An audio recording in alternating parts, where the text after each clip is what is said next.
Oh my goodness, it is just pure fruit. Okay, it is unadulterated. It is just pure fruit.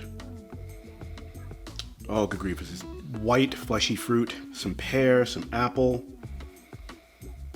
There's a hint of chalkiness to it. And once you let this breathe a bit, you're gonna get a little bit of brioche. Okay, you're gonna get a little bit of that toasted note to it, and it's just beautiful. It's a beautiful floral note on the. It's just amazing.